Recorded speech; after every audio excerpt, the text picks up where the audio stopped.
મિત્રો, ઈરાન અને ઇઝરાયલ વચ્ચે ચાલી રહેલા યુદ્ધ વચ્ચે ભારતમાં પણ એલપીજી ગેસના વધતા ભાવ અને અછતને કારણે ભારે હોબાળો મચી ગયો છે. પરંતુ શું તમે જાણો છો કે એલપીજી તમારા રસોડામાં કેવી રીતે પહોંચ્યું? 1910માં અમેરિકન રસાયણશાસ્ત્રી વોલ્ટર સ્નેલિંગે એલપીજીને કુદરતી ગેસથી અલગ કરવાની પદ્ધતિ વિકસાવી.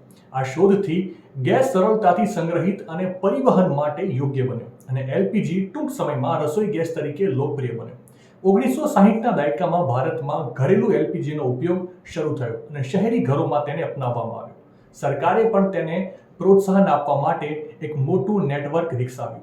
1965માં એનઆરડીપી હેઠળ ગ્રામીણ વિસ્તારોમાં એલપીજી રજૂ કરવામાં આવ્યું, જે બાદ 1990 અને 2000ના દાયકામાં એલપીજી સબસિડીમાં વધારો થયો, જેનાથી ગરીબ પરિવારોને રાહત મળી અને એલપીજી આપણા દેશમાં આત્મનિર્ભરતાનું એક પ્રતીક બન્યું. અને સૌથી ખાસ વાત, પર્યાવરણને અનુકૂળ ઉર્જાની ઉજવણી તરીકે દર વર્ષે 12 ફેબ્રુઆરીએ વિશ્વ એલપીજી દિવસ ઉજવવામાં આવે છે.